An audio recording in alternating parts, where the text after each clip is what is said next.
Good morning, everyone. Good morning. It's my pleasure to welcome you to the day one of SCAGO Summit 2026. I'm here to just open this meeting. Mr. Hines will provide the proper welcome. He is currently the chair of SCAGO board. So where's Mr. Hines?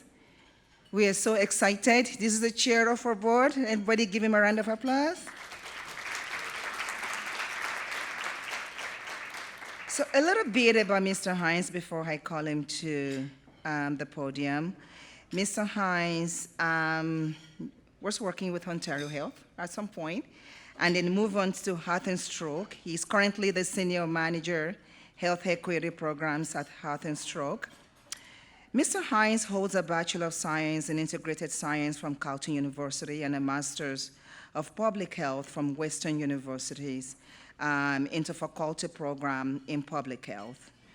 He also has a Master's of Business Administration from Quantic School of Business and Technology.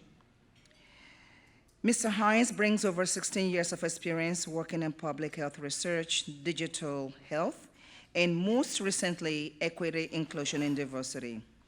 I can tell you how SCAGO, Mr. Hines, has been leading our education program for a few years now, and he has done a fantastic job doing that. And so it's no wonder when the board voted for him to become the chair of the board. So I will welcome Mr. Hines to the podium, and thank you again for all you do. Mr. Hines.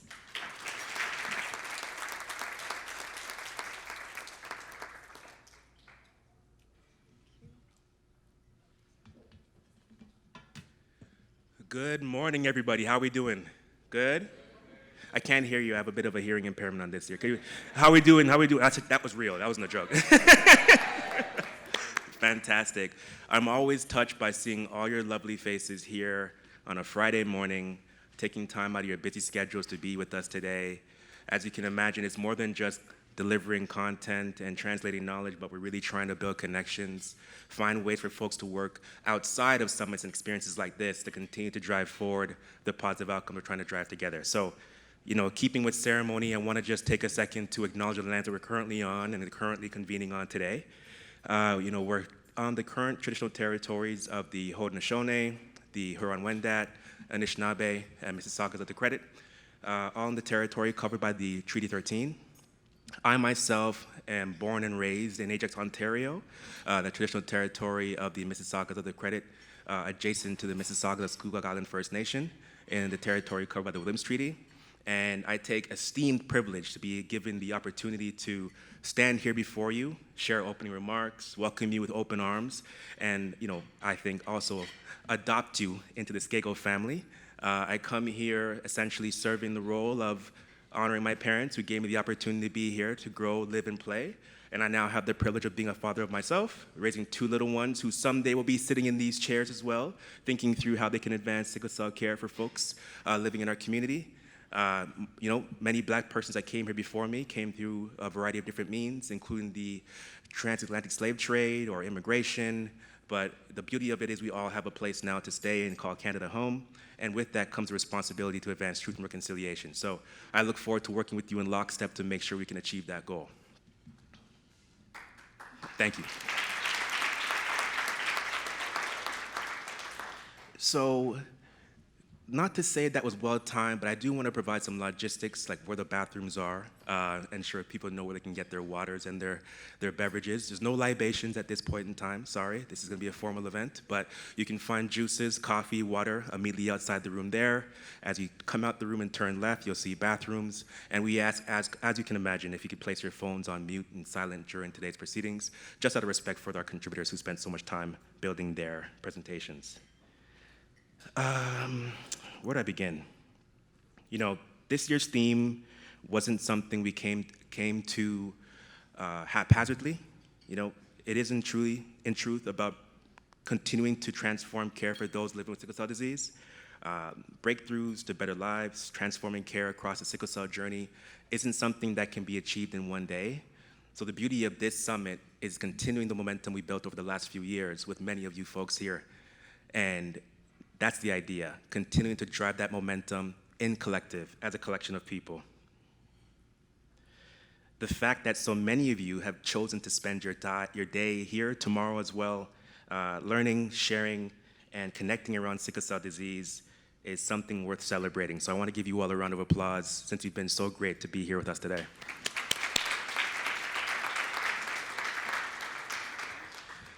Sickle cell disease is often discussed through the lens of crisis, complications, and disparities. And those realities matter, and they cannot be ignored, I'm sure you can all appreciate. But today and tomorrow is about resilience. It's about innovation, leadership, inspiring hope, and celebrate the progress that we've made together. When we gather like this, we're reminded that sickle cell disease is not only a story of illness, it's also a story of determination and discovery. It's a story of advocacy, community, and most importantly, progress. So, to all the patients or the patient advocates, the persons with lived expertise in the room, I thank you for continuing to drive forward that recognition and acknowledgement of your own ability to advance that resilience and hope for the community. I look to all the caregivers who are providing nurturing and support and unwavering care to those in their families who are living with sickle cell disease. I thank you to the clinicians who deliver care and also inspire innovation and technological advancement, and to our researchers in the room, advancing knowledge and filling those gaps to make sure we have better treatments and opportunities for folks to realize a life, hopefully living with less symptoms or potentially no sickle cell disease at all. As you can imagine, I have to also toot the horn of SCAGO, who's advocating to drive system change tirelessly and effortlessly. I shouldn't say effortlessly, full of effort. With the team that's kind of reflected outside and in the room, working day and night, quite literally, to ensure we have events like this to continue to drive forward that change. And that's the beauty of coming together today. There's an extraordinary wealth of knowledge here. I hope you can all tap into it, not only during the sessions, but during the breaks, during lunch, during the poster sessions. Once again, as you're commiserating outside, getting your lovely meal provided by the Sheraton Hotel.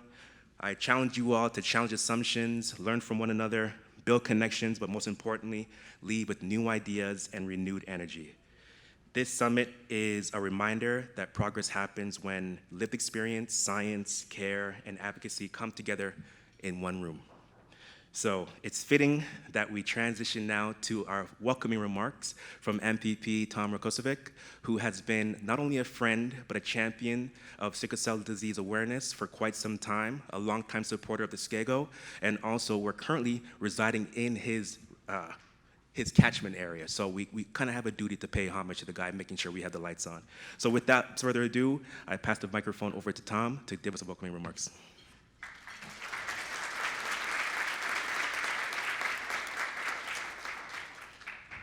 Thank you very much, Mr. Hines. And it's true, yesterday there was a bulb that was out at headquarters. They had to go and put it back in. No, you're too kind with those remarks. I'm Tom Rakocevic. I'm member of provincial parliament for Humber River Black Creek, and yes, our riding, our community is very proud to be home to SCAGO. I'm also a member of the official opposition in Ontario and Ontario's NDP. I'm going to begin like I did last year with the first time I ever heard about sickle cell disease. At the time, it was called, I believe, sickle cell anemia. And I learned about it in university when I was studying biology. And of course, the way in which we learned it was very clinical. It was an adaptation that in parts of the world, of course, the mosquito kills the most humans of any animal, even more than humans kill humans, which is, anyways, I don't even want to go there. And it was an adaptation because those with sickle cell anemia, they said, had advantages against those that didn't in combating malaria, very, very deadly disease. And of course, at that time, anemia, I've heard about people being anemic. It wasn't something that I knew much about. And actually, we didn't think too much about it at the time. And it was only years later as I began to understand more and more about the disease and understand the effects it has on those to see how terrible it is. And there are people that come every day from many parts of the world that are carrying the genes or in fact having it and living with sickle cell anemia, or disease actually now. So I want to thank SCAGO. I want to thank every single person in this room, whether you're someone living with sickle cell disease or you're a carrier, whether you're a caregiver, a member of the family of someone who has it, whether you're a researcher, a healthcare provider, and of course a volunteer.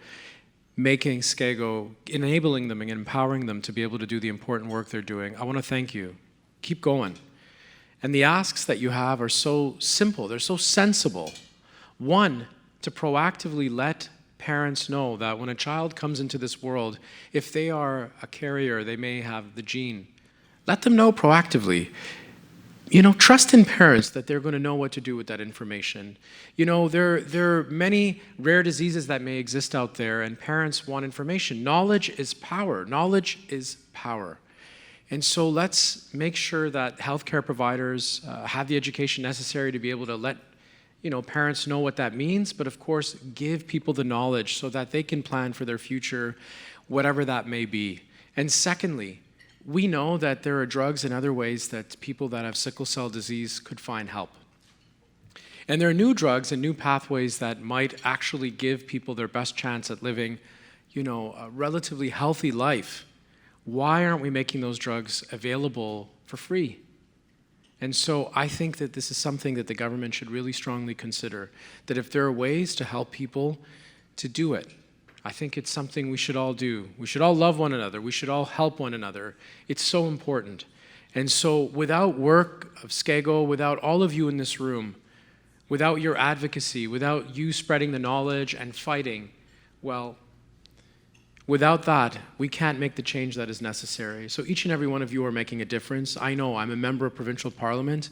I've spoken to Mr. Hines and other members of SCAGO over the years. I see firsthand the difference that you're making. You are spreading the awareness and the knowledge that's necessary to make those legislative changes, to make changes within the healthcare system, to help all of those who are living with sickle cell disease. So this is a busy morning, of course. I am a politician, many different personal and business things to take care of in the day, but I just wanted to drop in this morning to wish you all the best, to encourage you to keep up the important work you're doing, and always know that you have a friend in me if you ever need to reach out. I will continue to be an advocate and to push the government to do the right thing. And really, I wish each and every one of you a very fruitful and a successful conference, and continue to make the important difference in the lives that you are doing. Thank you so much, and I'm so proud that you're in my community. Take care.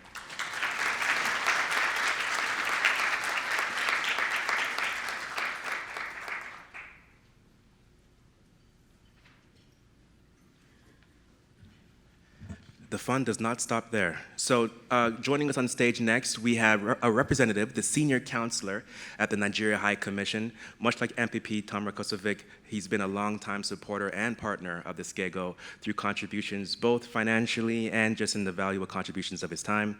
We have joining us next, Muslim Illiayasu. Like I mentioned, he's Senior Counselor for Trade and Investment. He has served in the Nigerian Foreign Service for 13 years, holding various roles within the Nigerian Ministry of Foreign Affairs and across the country's diplomatic and consular missions.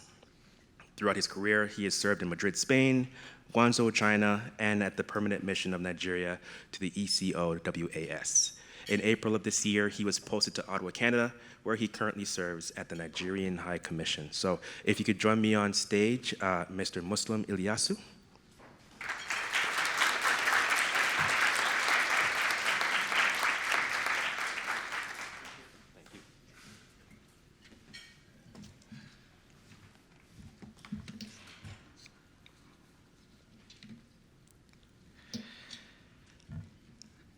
Distinguished participants, ladies and gentlemen, good morning all.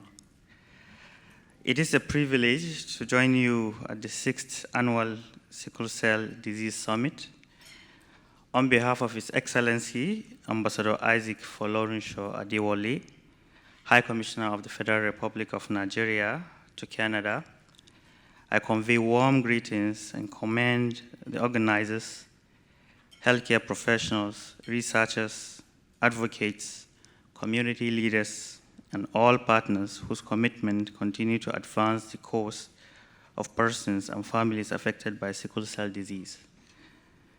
Sickle cell disease remains a significant global public health challenge.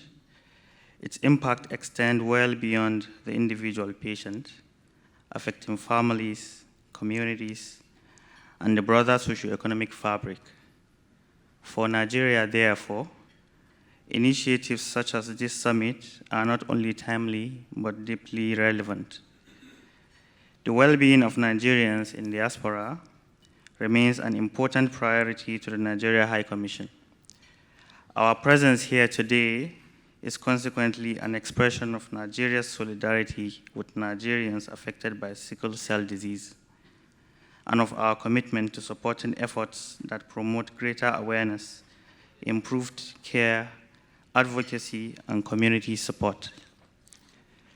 We are particularly encouraged by the summit's emphasis on education, collaboration, and community empowerment. These priorities resonate strongly with Nigeria's own efforts to strengthen responses to sickle cell disease.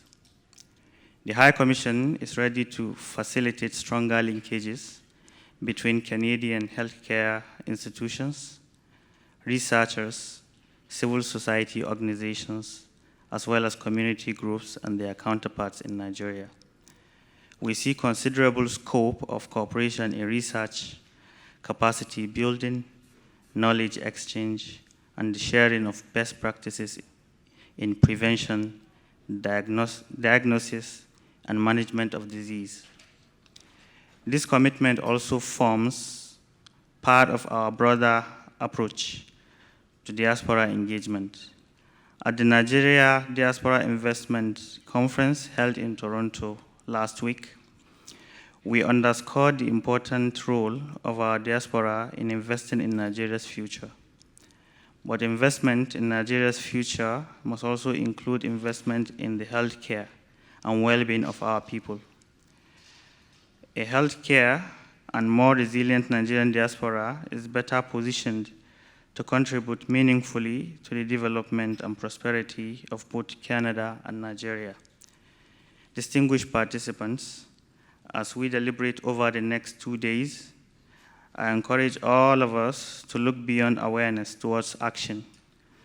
Action that expands access to screening and quality care, strengthens public education, supports affected families, and promotes sustained partnerships in research and innovation. The Nigeria High Commission stands ready to work with stakeholders in advancing these objectives. Let us collectively strive to ensure that sickle cell disease does not define possibilities available to those who live with it, but that every affected person is afforded the opportunity to live with dignity, hope, and full participation in society. Ladies and gentlemen, I wish you a successful, productive, and impactful summit. Thank you very much.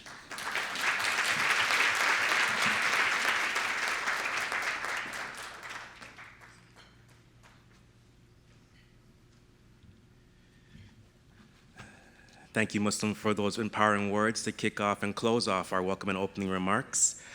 I hope you've all enjoyed this morning's opening and welcome. We took great care in ensuring we had some great voices here to start the day off right. I'm now pleased to begin with our first keynote session of the summit and answer the question you've probably wondering, are Delaney and Patrick related? All right?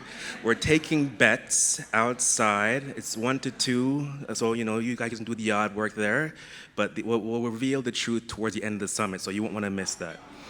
And keeping with that practice about integrating both knowledge into practice, we're going to be hearing from Dr. Hines, who's going to spend some time sharing modernizing sickle cell disease care, reimagining the treatment model from crisis intervention to health maintenance. So Dr. Hines comes with a great pedigree of experience, expertise, and knowledge.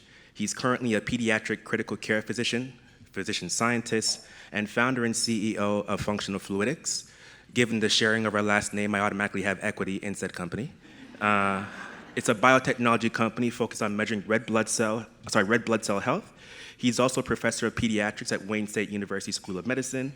And for more than 25 years, Dr. Hines' clinical and research work has focused on red blood cell physiology and sickle cell disease, including advancing approaches to improve how the disease is studied and ultimately managed. So, if you can join me in a warm welcome for Dr. Patrick Hines, our first keynote.